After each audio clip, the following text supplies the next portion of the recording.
नमस्कार दोस्तों, स्वागत है आपका बेस्ट ट्रैक फेयर के यूट्यूब चैनल में। अभी हमारे साथ है आशुतोष जी, जो कि बीपीएससी टॉपर रैंक 11 है इनका। और इनसे जान लेंगे कि कैसे इन्होंने तैयारी किया था, क्या-क्या बुक कौन-कौन से रिसोर्सेज़ लिए थे और कब से ये तैयारी कर रहे हैं। मतलब सक्सेस स्ट्रैटेजी के ऊपर पूरा ये वीडियो होगा, तो वीडियो को एंड तक देखें। तो सबसे पहले हम इनसे परिचय लेते हैं और परिचय लेने से पहले इनको बहुत-बहुत हम धन्यवाद कहना चाहेंगे कि इनका जो रैंक थैंक यू हासिल हुआ। Thank you. मेरा नाम आशुतोष हुआ। मेरा इस बार 11th रैंक आया है 68 बीपीएससी में। यह मेरा दूसरा प्रयास था और मैं रहने वाला हूँ जानीपुर गांव का, सीतामढ़ी का। और पढ़ाई लिखाई मेरी पटना से ही हुई है, तो अभी पटना में ही हूँ। चलिए, बहुत-बहुत बढ़िया। और बताइए कि आपने जो ये तैयारी है, मतलब आपका जो जर्नी है, वो कब से शुरू हुआ? ये शुरू हुआ 2020 में, जब मैंने इंजीनियरिंग ख़त्म किया अपना 2020 में। सिविल इंजीनियरिंग करा है मैंने Ramaiah institute of technology Bangalore से। उसके बाद मैंने शुरू किया यूपीएससी बीपीएससी दोनों। अ, तो 3 साल बताइए लगभग। कि ये जो बीपीएससी का ये पहला आपका मतलब है, सॉरी, इंटरव्यू आने का और मेंस लिखने का पहला है या फिर दूसरा है? यह मेरा बीपीएससी में दूसरा प्रयास है, लेकिन पहला मेंस और पहला इंटरव्यू है। पिछला प्रीलिम्स मेरा 4 नंबर से नहीं हुआ था, 109 आया था, 113 कट ऑफ गया था। तो फिर से 68 दिया, तो ये मेरा रिज़ल्ट। अच्छा, अदर स्टेट के भी आप पीसीएस लेवल के एग्ज़ाम दिए हैं या फिर सिर्फ बीपीएससी ही दिया है अभी? सिर्फ बीपीएससी ही दिया, अदर स्टेट्स का नहीं दिया मैंने। यूपीएससी भी आपने एग्ज़ाम दिया है? हाँ, यूपीएससी भी मैंने दिया है, अभी तक नहीं हुआ है। अच्छा, चलिए, बहुत-बहुत बढ़िया। अब बताइए कि आपका जो प्रेफ़रेंस था, वो आपका वही मिला है या फिर दूसरा? मेरा, क्योंकि इस बार एसडीएम और डीएसपी का था नहीं पोस्ट हमारे लिए, तो पहला मैंने डाला था स्टेट टैक्स असिस्टेंट कमिश्नर, हुँ, हुँ। दूसरा डाला था सब रजिस्ट्रार और हुँ, फिर आगे तीसरा इसी तरह एम्प्लॉयमेंट ऑफिसर वगैरह। तो ये मेरा सब रजिस्ट्रार का पोस्ट मिला। अच्छा, और भी कोई आपके फैमिली मेंबर्स में इसमें है, क्या कहते हैं, सिविल सर्विसेज़ में है? मेरे पिताजी हैं, वो 37वीं बीपीएससी से ही आए थे, अभी जॉइंट लेबर कमिश्नर हैं बिहार गवर्नमेंट में। वही। बहुत अच्छी बात है। अच्छा, अब हम जानना चाहेंगे कि थोड़ा-सा आप स्ट्रैटेजी के ऊपर थोड़ा-सा फ़ोकस कीजिए कि कौन से बुक से आपने एग्ज़ाम को मतलब कि पास किया? और ये बताइए कि आपने कौन-कौन से रिसोर्सेज़ चुने? ऑफ़लाइन था, ऑनलाइन था, कोई कोचिंग वगैरह भी लिए? क्या था? मैंने सारी पढ़ाई घर से ही की है, खुद से ही की है, मैंने किसी कोचिंग से कुछ भी नहीं लिया है। हाँ, मैंने मॉक के लिए कुछ कोचिंग का चुनाव किया है, 1-2 कोचिंग का मॉक इंटरव्यूज़ के लिए, वही बस। बाकी सारी पढ़ाई मैंने खुद से की है। ऑनलाइन रिसोर्सेज़ को मैंने फ़ॉलो किया है। अगर कुछ फ्री में मिल रहा है किसी कोचिंग इंस्टीट्यूट का, उसको ज़रूर रेफ़र किया है। और बाकी का जैसे बुक्स की आपने बात की, तो पहले प्रीलिम्स और मेंस के लिए लगभग सेम ही बुक का रिसोर्सेज होता है, वो लिखने का तरीका वो फिर मेंस में अलग होता है। तो बुक की बात करूँ मैं, तो सबसे पहले पॉलिटी की बात करता हूँ। हुँ, पॉलिटी हुँ। में जो भी स्टैंडर्ड बुक्स हैं, लक्ष्मीकांत है, वो मैंने रेफ़र किया है। हिस्ट्री में एंशिएंट और मिडिवल के लिए एनसीईआरटीज़ है, ओल्ड एनसीईआरटीज़ मैंने रेफ़र किया है। हुँ, हुँ। मॉडर्न के लिए स्पेक्ट्रम है, वो काफ़ी स्टैंडर्ड बुक है। उसके बाद इकोनॉमिक्स में मैंने रेफ़र किया है मैक्रो इकोनॉमिक्स की बुक, क्लास 11th एनसीईआरटी। और उसके बाद एक श्री राम आईएएस का पीडीएफ होता है, जो इंटरनेट पे कहीं भी आपको डाउनलोड हो सकता है, उससे हुँ, मैंने हुँ। रेफ़र किया, क्योंकि जैसा मैंने पहले भी बोला है कि इंजीनियरिंग वालों को इकोनॉमिक्स में दिक्कत होती है। तो उसके लिए मैंने वही यही दोनों रिसोर्सेज़ रेफ़र किए, या फिर कुछ वीडियोज़ अगर यूट्यूब पे मिल गए, हुँ, हुँ। तो उनको रेफ़र किया है। और मिडिवल हो गया, एंशिएंट हो गया। एनवायरनमेंट की अगर बात करें, तो उसके लिए कोई ख़ास रिसोर्सेज़ की ज़रूरत नहीं है, वो करंट में ही आपका कवर हो जाता है। करंट अफ़ेयर्स के लिए अगर बात करें, हुँ, हुँ। तो उसमें मैगज़ीन आती है करंट अफ़ेयर्स की मंथली। मैंने, क्योंकि मैं यूपीएससी की तैयारी कर रहा था, हुँ, तो हुँ। विजन आईएएस की मंथली करंट अफ़ेयर की मैगज़ीन आती है, वही मैं रेफ़र करता था। और क्योंकि ये बीपीएससी की बात कर रहे हैं, तो बीपीएससी में बिहार स्पेशल की भी बात होती है। हुँ, हुँ, हुँ। तो बिहार स्पेशल के लिए एक समग्र बिहार की किताब आती है, तो उसी को मैंने रेफ़र किया था बिहार के लिए। और करंट की अगर बात करें, बिहार के रिलेटेड करंट अफेयर्स की, तो मैगज़ीन्स होती हैं बहुत सारे मार्केट में। तो मैंने दृष्टि आईएएस के एक मैगज़ीन को रेफ़र किया था, जो साल भर के या 6 महीने के करंट अफेयर्स का वो समरी होता है बिहार के बारे में। हुँ, हुँ। और एक दृष्टि आईएएस का ही एक वीडियो सीरीज़ होता है यूट्यूब पे, तो उसमें। विकास बेकृति सर के द्वारा। जी, जी, उसी इंस्टीट्यूट का 6-7 वीडियो आता है, और हुँ, हुँ। उसमें 1-1 घंटे का वो वीडियो होता है। उसको मैंने रेफ़र किया था एग्ज़ाम से ठीक पहले, और उसका जो भी इम्पोर्टेंट पॉइंट लग रहे थे, उसका मैंने स्क्रीनशॉट लिया था। तो ये करंट का हो गया। अच्छा, न्यूज़पेपर कौन-सा न्यूज़पेपर फ़ॉलो करते हैं आप? The Hindu, times of India, क्या? मेरे लिए हिंदू ही है, द हिंदू। मैं हमेशा से उसी को रेफ़र कर रहा हूँ, और मेरा मानना है किसी एक को आप रेफ़र कीजिए, थॉरोली कीजिए। हुँ, हुँ। और एडिटोरियल फिर? उसी का हिंदू का ही, मतलब पढ़िए, पूरा थॉरली पढ़िए, और क्या पढ़ना है वो तो आपको सिलेबस से और प्रीवियस ईयर क्वेश्चन से पता होता है। और हिंदू एक मतलब ऑथेंटिक है और सब कुछ कवर करता है यूपीएससी के पर्सपेक्टिव से। चलिए अब हम जानना चाहते हैं कि थोड़ा-सा आप आंसर राइटिंग के ऊपर थोड़ा-सा बता दीजिए कि हिंदी के लिए या फिर एस्से के लिए बता दीजिए कि कैसे लिखना है और आपने क्या-क्या स्ट्रैटेजी को फ़ॉलो किया इस पे? टाइम मतलब इसमें टाइम बहुत कम मिलता है, लिखना ज़्यादा होता है, तो कैसे आपने किया? 68वीं से मैंने देखा है कि पैटर्न चेंज हुआ है। काफ़ी लेंदी पेपर आ रहा है, जैसे कंपलसरी क्वेश्चन जो होते हैं हर सेक्शन में, जीएस 1 जीएस 2 दोनों में, उसमें 5-5 क्वेश्चन होते हैं छोटे-छोटे, और समय कम रहता है, इसलिए हमारे समय तो लोगों के क्वेश्चन भी छूटे थे पहले पेपर में। तो आपको टाइम मैनेजमेंट आना चाहिए, सबसे पहली बात। दूसरी बात आपने की आंसर राइटिंग के बारे में। तो आंसर राइटिंग एक स्किल है जो धीरे-धीरे लिखते-लिखते शुरू होता है। आप शुरू में कुछ भी लिखिए, जो भी लिख रहे हैं लिखिए, और धीरे-धीरे आप जब लिखिएगा आपका कंटेंट बढ़ता जाएगा, आपका स्पीड बढ़ता जाएगा, और उसके बाद आपका प्रेजेंटेशन स्किल बढ़ता जाएगा। ये 3 चीज़ मैंने पहले भी ज़िक्र किया है, तो ये जब हो जाएगा तब आपका एक आंसर अच्छा होता है। तो एग्ज़ाम में टाइम मैनेजमेंट और ये सारी जो 3 चीज़ें मैंने बताई, ये अगर आप कर रहे हैं तो आंसर आपका एक बढ़िया आंसर होगा। और लिखने का प्रैक्टिस आपको करना पड़ेगा, क्योंकि उसके बिना मेंस नहीं हो सकता। और एस्से की बात आपने की, तो एस्से के लिए कोई बुक नहीं होता। एस्से के लिए आपके पास क्योंकि आप तैयारी कर रहे हैं पहले से, तो आपके पास कंटेंट तो ऑलरेडी है।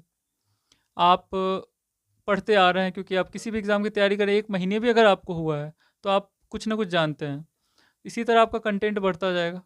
तो कंटेंट आप अगर आपके पास है, आप उसको एक फ्लो में एक चैनलाइज़ कर सकते हैं, तो आपका एक एस्से बहुत अच्छा एस्से होगा। लेकिन आपको प्रैक्टिस करना होगा। आप एग्ज़ाम से पहले 2-3 एस्से ही कम से कम लेकिन लिखिए। खुद उसको एनालाइज़ कीजिए कैसा एस्से है, वो पढ़ने में कैसा लग रहा है। अगर एस्से के पैटर्न के बारे में बात करूँ तो 3 एस्से लिखने होते हैं। उसमें टाइम मैनेजमेंट की भी ज़रूरत है, क्योंकि 3 बार आपको अलग-अलग टॉपिक पे सोचना पड़ता है, क्योंकि एस्से में एक बहुत बड़ा फैक्ट होता है कि आपको पहले सोचना है तब लिखना है। हाँ, कि आप किस पे डायरेक्टली लिखना है हमें? जी, कौन-सा था आपका एस्से 3 टॉपिक? एस्से आया था, तो हर पार्ट में 4-4 थे। मुझे एग्ज़ैक्टली टॉपिक्स तो याद नहीं है। एक मैंने इस पे लिखा था कि धर्म विज्ञान बिना धर्म के ये अंधा है, हाँ, लंगड़ा हाँ। है, हाँ, हाँ, और हाँ। धर्म बिना विज्ञान उसका के, जस्ट अपोज़िट था। हाँ, वो लंगड़ा है, इस तरह से था। और एक याद आ रहा है मुझे कि जंगल में ये सीड फेंकने नहीं पड़ते, वो खुद ब खुद जंगल हो जाते हैं। एक और मुझे याद नहीं आ रहा। इसी तरह के 3 एस्से मैंने लिखा था, और टोटल आपके पास 4-4-4 इस तरह से 12 एस्से होते हैं, उसमें से एक-एक लिखना होता है। एक एस्से पे कितना टाइम लग गया था आपको एप्रॉक्स? मैंने देखिए 3 एस्से लिखना होता है, आपके पास 3 घंटे होते हैं, हुँ, तो समय आपके पास काफ़ी है। और लिखना कितना, मुझे लगता है 10 से 12 पन्ने लिखने होते हैं। तो आप पहले उस पे करीब 15 मिनट, आप उस पे 15 नहीं तो कम से कम 10 मिनट हुँ, सारा पैटर्न बना लीजिए कि आप आखिर लिखिएगा क्या। आप मन में पहले विचार लीजिए कि आपको लिखना क्या है। हुँ। सारा जो भी आपके पास उसके ऊपर डेटा है, कंटेंट है, जो भी कुछ आपके पास अवेलेबल है, उसको आप नोट डाउन कर लीजिए, जॉट डाउन कर लीजिए रफ पे। फिर आप 45 मिनट में काफ़ी अच्छे से लिख सकते हैं 10 से 12 पेज का। इसी तरह अगर आप बाँट लें तो 1 घंटे में 1, तो 3 घंटे में 3 ऐसे। अच्छा, आपका ऑप्शनल कौन-सा पेपर था? Sociology, sociology. तो बताइए कि लैंग्वेज पेपर और कौन? हिंदी था, इंग्लिश था? हिंदी था। हिंदी था। हुँ। हिंदी का कुछ बता दीजिए कि ग्रामर सेक्शन का क्या मतलब हिंदी कौन-कौन में से आते हैं? तो देखिए क्वालिफ़ाइंग पेपर है, तो उसमें कुछ परसेंटेज ऑफ नंबर है जो लाना होता है। तो हिंदी के लिए ज़रूरत नहीं है, अगर आप एक एवरेज स्टूडेंट भी हैं तो हिंदी आप आसानी से क्वालिफ़ाई कर जाइएगा। लेकिन फिर भी अगर रिवाइज़ करने की ज़रूरत है, निबंध तो आप लिख लीजिएगा। एक उसका समरी लिखने के लिए आता है, वो भी आप कर लेंगे। लेकिन जब व्याकरण की बात आती है, जैसे परिभाषा पूछता है, कारक के परिभाषा शायद हमें पूछा गया था, और उसके भेद एग्ज़ाम्पल सहित, इस तरह से संज्ञा, सर्वनाम। तो इन चीज़ों के लिए आप कोई भी एक व्याकरण की बुक को रेफ़र कर सकते हैं। हिंदी में बहुत सारी व्याकरण की बुक है, जो आपको बुक स्टॉल्स पे मिल जाएगी। कोई भी एक बुक पकड़िए, और आप खुद का एक नोट्स बना लीजिए, अगर आप बार-बार बुक रेफ़र नहीं कर सकते, संज्ञा क्या है, सर्वनाम क्या है, जो 5-6, क्योंकि इसमें प्रीवियस ईयर फिर काम आता है। प्रीवियस ईयर क्वेश्चन देखिए, उससे नोट्स बना लीजिए छोटे-छोटे टॉपिक्स पे, संज्ञा, सर्वनाम, अव्यय, प्रत्यय, जो भी उपसर्ग है, इन सब पे। अच्छा, आपने प्रीवियस ईयर की बात की। काफ़ी एस्पिरेंट्स हैं जो जानना चाहते हैं या फिर तैयारी कर भी रहे हैं, तो क्या प्रीवियस ईयर क्वेश्चंस जो है आपने पहले देखा था प्रीवियस ईयर का? अभी कुछ आया है इस बार? क्योंकि बोल रहे हैं लोग कि काफ़ी पैटर्न जो है वो चेंज हो चुका है। क्योंकि मैं 67 का सबसे पहले मैंने 67 का तैयारी किया था, तो 109 मेरा आ रहा था प्रीलिम्स में, तो थोड़ा बहुत शुरू कर दिया था मैंने मेंस के लिए। कट ऑफ हाई चला गया तो नहीं हुआ। तो उस समय एक पैटर्न था 67 तक की, प्रीवियस ईयर अगर आप पढ़ लोगे तो वही क्वेश्चंस रिपीट हो रहे थे। हिस्ट्री में जैसे कुंवर सिंह पे क्वेश्चन था तो वो आएगा ही आएगा, इस तरह से था। वेस्टर्न एजुकेशन पे क्वेश्चन था, पाश्चात्य कैसे स्प्रेड हुआ उस पर क्वेश्चन हुआ करता था। लेकिन 68वीं से हुआ कि पैटर्न बिल्कुल चेंज हो गया और क्वेश्चंस काफ़ी डायनेमिक हैं। और आपने देखा होगा एक ही क्वेश्चन में अलग अलग पार्ट होते हैं, जैसे G20 मीटिंग में क्या मतलब थीम थे, उससे भारत का प्रभाव क्या हुआ।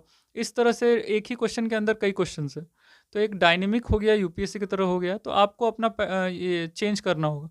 प्रीवियस ईयर काम आता है, कहाँ आता है? तो जैसे हिंदी में मैंने बोला, साइंस टेक में अभी भी कोई टॉपिक है, जैसे नैनो टेक्नोलॉजी, बायोटेक्नोलॉजी, इसरो, ये सब टॉपिक्स है जिस पे आप पहले से एक A4 शीट में आप रख के तैयार कर सकते हो, जो आपको वहाँ पे किसी भी क्वेश्चन में मदद कर सकता है। तो काम आते हैं, लेकिन अब 68 से उसका रेलेवेंस कम हो गया। अच्छा, एक और क्वेश्चन है। ज़्यादातर जो एस्पिरेंट्स हैं वो जानना चाहते हैं कि ऑप्शनल जो आपने चूज़ किया, जैसे आप बोले कि आपने सिविल इंजीनियरिंग किया था, जी। तो कैसे आपने डिसाइड किया कि हमें ये सोशियोलॉजी ही चूज़ करना है? मैं यूपीएससी और बीपीएससी दोनों की तैयारी कर रहा हूँ, जी। तो मुझे एक चुनाव करना था ऑप्शनल का। तो सिविल इंजीनियरिंग मुझे पसंद था काफ़ी, लेकिन वो थोड़ा होता है ना वास्ट एग्ज़ाम का, क्योंकि ड्यूरेशन आपको एक साल पढ़िएगा आप, तो आपको किसी तरह कंप्लीट करना है, उसको मास्टर कर लेना है इस तरह से। तो मुझे लगा कि सोशियोलॉजी ऐसा सब्जेक्ट है जिस पे मेरा कमांड अच्छा हो सकता है कम समय में। और एक और फैक्टर था कि आपको अपना इंटरेस्ट देखना होगा। मेरा शुरू से आर्ट्स विषय में होता है ना, जो सब्जेक्ट थोड़ा फिलोसफिकल है, थोड़ा लिखने लायक है, उस पे मेरा इंटरेस्ट रहा है। तो मैंने सोचा कि सोशियोलॉजी ही अच्छा रहेगा मेरे लिए। अ, अब आपसे एक बात करना चाहते, मतलब आपको दर्शक को बताना है कि वो किस चीज़ पे ज़्यादा फोकस करें। अगर वो पहली-पहली बार तैयारी कर रहे हैं, तो कौन-कौन से बुक का चुनाव करें, और ऑनलाइन है तो ऑनलाइन में कौन-कौन से मतलब रिसोर्सेज़ पे जाएँ, मतलब वीडियोज़ लेक्चर्स को देखें या फिर टेलीग्राम वगैरह ग्रुप्स में जो है वो हेल्पफुल है कि नहीं है? ये सब थोड़ा-सा आप बता दीजिए। पढ़ाई आपको करनी है तो आपको सबसे पहले बेसिक बुक्स को थॉरली पढ़ना होगा, उसका कोई सब्स्टिट्यूट नहीं है। जो भी मैंने स्टैंडर्ड बुक्स के बारे में बताया, लक्ष्मीकांत हुआ, या फिर मॉडर्न इंडिया में स्पेक्ट्रम हुआ, एनसीईआरटीज़ अगर आप बहुत बेसिक नहीं जानते हैं तो आप पीछे भी जा सकते हैं। 9th-10th में भी कुछ लोग जाते हैं पढ़ने के लिए एनसीईआरटीज़ को। मैंने ऐसा नहीं किया था, लेकिन फिर भी आपको अपने आप को जज करना होगा आप कहाँ स्टैंड करते हो। तो एक बार बेसिक थॉरो रीडिंग किसी भी सब्जेक्ट का आपको स्टैंडर्ड बुक से करनी ही पड़ेगी। उसके बाद ये सब जो टेलीग्राम है या फिर कहीं ऑनलाइन कोई नोट्स मिल रहा है, ये सब कहते हैं ना, एक एडिशन है आपके नॉलेज में। ये आपका सब्स्टिट्यूट नहीं है पढ़ाई का।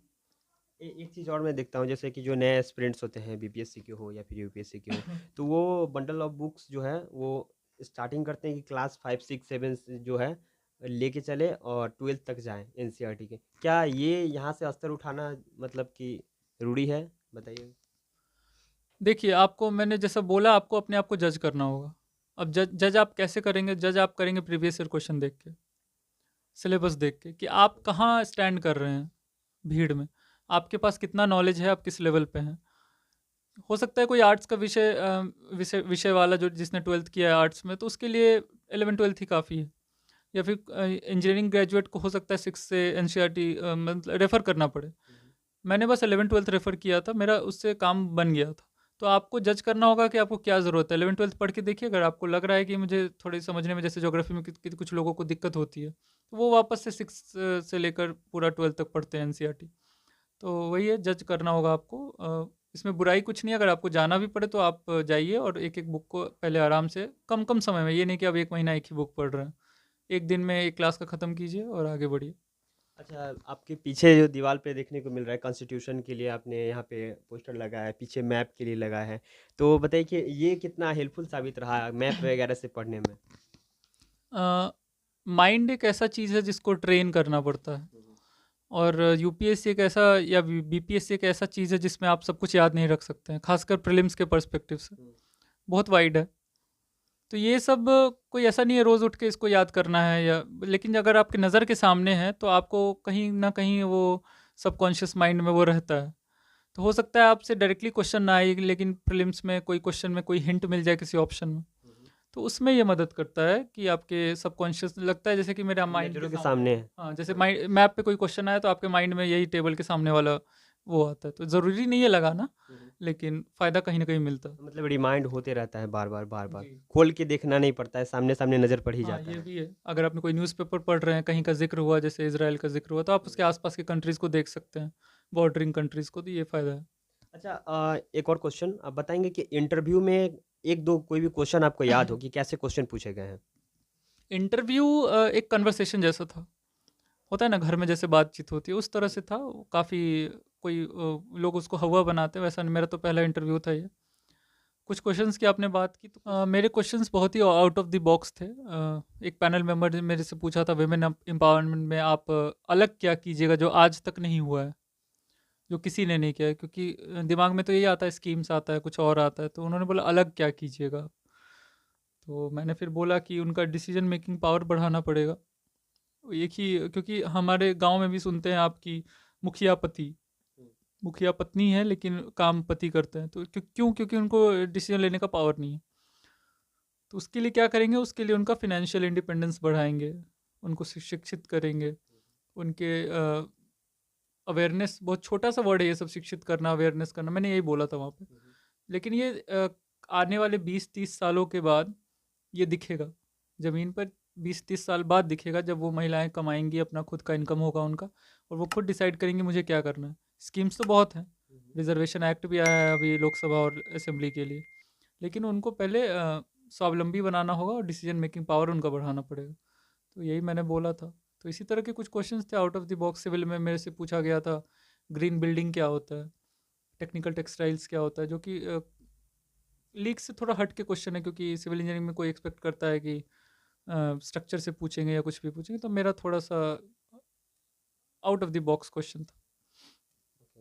अब थोड़ा-सा सब्जेक्ट से थोड़ा-सा हट के मतलब एक क्वेश्चन पूछना चाह रहे हैं आपसे मतलब काफ़ी सारे जो एस्पिरेंट्स हैं उसके उनके माइंड में चलते रहता है कैसे एक एस्पिरेंट्स का मतलब एनवायरनमेंट कैसा होना चाहिए? क्या है बंद अपने को खुद को मतलब बंद कर लेना है कमरे में, फिर पढ़ाई करना है, किसी से बात नहीं करना है, ज़्यादा ऑनलाइन नहीं जाना है मतलब कि इंटरनेट वगैरह यूज़ नहीं करना है, तो इन पे आपकी क्या राय है? पढ़ाई एक ऐसी चीज़ है जो आप बंद रह के नहीं कर सकते। बहुत लोग करते हैं, मेरा मेरा जैसा ओपिनियन है। क्योंकि एक ये मोनोटोनस रूटीन हो जाता है, रोज़ सुबह उठना, रोज़ वही पढ़ना। तो आपको अपने आप को एक ब्रेक देना चाहिए, अपने आप को एक रिवॉर्ड देना चाहिए। तो मेरा ये था कि जैसे कोई प्रीलिम्स हुआ या फिर पढ़े हुए 6 महीने बीत चुके हैं, तो मैं निकल जाता था कहीं भी, वो अकेले सोलो ट्रैवलिंग।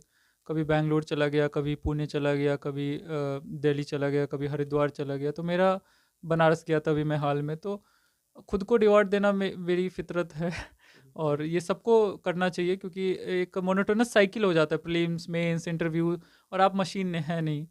तो आपको एक माइंड, क्योंकि आप ज़्यादा रिफ्रेश रहिएगा, ज़्यादा पढ़िएगा, एफिशिएंसी बढ़ जाता है। ऐसे स्टक हो जाता है एक ही जगह बैठे-बैठे रूम में। तो वो वही डिपेंड करता है। कुछ बच्चे होते हैं जो दिन भर बंद रहते हैं रूम में, तभी उनका पढ़ाई हो पाता है। तो ये पर्सन टू पर्सन डिपेंड करता है। मेरा ऐसा मानना है कि बंद नहीं रहना चाहिए किसी को, क्योंकि आप एक सामाजिक प्राणी हैं। आपको लास्ट में आपको लोगों के पास ही जाना है, उन्हीं की सेवा में जाना है, लोक सेवा है। तो आप इस तरह बंद रहिएगा तो आप एक पर्सनैलिटी का अपना एक बहुत अहम लाइफ का पार्ट खो रहे हैं अपना। उसको साथ में, क्योंकि आपका लाइफ साथ में चल रहा है, आप तैयारी कर रहे हैं लेकिन आपका लाइफ भी साथ में चल रहा है, तो उसको भी आपको ध्यान में रखना है। क्योंकि ये तो टाइम लेता है 2 साल 3 साल तो लग ही जाते हैं तो प्रिपरेशन में। साइकिल ही है, आप कम से कम 1 साल पढ़िएगा और 1 साल आपका एग्ज़ाम चलेगा, क्योंकि अभी जो रिजल्ट आया इसका, प्रीलिम्स हुआ था 12 फरवरी को लास्ट ईयर शायद। तो 1 साल लग गया, तो ये 2 साल तो मिनिमम लगने हैं। तो ये तो आपको मान के चलना है कि इसका पेशेंस का कोई सब्स्टिट्यूट नहीं है, आपको धैर्य रखना ही पड़ेगा। बोलना आसान है, कहते हैं ना, ईजियर सेड देन डन। बोलना काफ़ी आसान है, इसको अपनाना कठिन है। आपने जो वॉल पे जो क्वोट लगाया है बहुत ही अच्छा है। डू इट विथ पैशन और नॉट एट ऑल। ये किसी से प्रेरित हैं आप? ये आप ऑनलाइन लिया है या फिर खुद से लिखा है ये? नहीं, ये जो विचार है ये मेरा खुद का नहीं है, क्योंकि मैंने खुद प्रिंट किया नहीं है, लेकिन मेरा सहमति इससे जुड़ा रहा है बहुत पहले से। मेरा कहना है, किसी चीज़ को या तो करो तो अच्छे से करो, जब तक कि आपको सेटिस्फैक्शन नहीं मिले, चाहे वो अब रोज़ का पढ़ाई क्यों ना हो।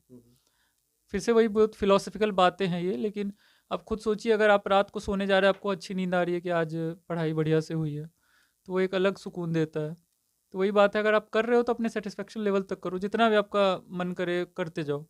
और या तो एकदम ही छोड़ दोगे, ठीक है भाई कुछ और ही कर लेते हैं, क्योंकि अच्छा। आप खुद खुद आपने ये विचार किया इसमें आने का, किसी ने आपको फोर्स नहीं किया, तो ये आपके ऊपर। सही बताइए, आपने सैटिस्फैक्शन की बात की, तो ये भी बताइए कि टाइम टेबल भी आप फ़ॉलो करते हैं? मतलब कि किस टाइम तक हमें पढ़ना है, कितने घंटे पढ़ने हैं, ये सब? मेरा घंटा कभी से नहीं था, लेकिन हाँ, एक शेड्यूल होना चाहिए कि आप, क्योंकि मैं घर से ही तैयारी मैंने की है, हुँ, हुँ। तो आप ये नहीं कर सकते हो कि किसी दिन पढ़ा, किसी दिन नहीं पढ़ा। कंसिस्टेंसी तो रखनी है, भले ही कुछ ही देर पढ़िए। घंटा मेरा कभी था नहीं। हाँ, लेकिन जिस दिन जो पढ़ना है, वो पढ़ना है। भले ही आप सुबह पढ़िए, शाम पढ़िए, तो आपको किसी न किसी टाइम निकाल कर आपको वो चीज़ कंप्लीट करना है, जो आप सोचे थे कि आज ख़त्म करना है। शेड्यूल होने, क्योंकि लाइफ में अगर शेड्यूल नहीं है और घर में रह रहे हैं आप, तो फिर कुछ नहीं हो सकता। वो एक लेज़ीनेस आ जाएगा, आपको मन ही नहीं करेगा करने का। तो पुश फैक्टर एक होना चाहिए, तो उस पुश फैक्टर में शेड्यूल काम आता है। घंटे पे नहीं जाइए, घंटा तो उसका कोई मैटर नहीं, जितने देर पढ़िए अच्छे से पढ़िए। मतलब क्वालिटी पढ़ाई होनी चाहिए। तो हमारे चैनल की तरफ से और हमारे दर्शकों की तरफ से आपको बहुत-बहुत बधाई, आपको रजिस्ट्रार का पोस्ट मिला। धन्यवाद, थैंक धन्यवाद। यू।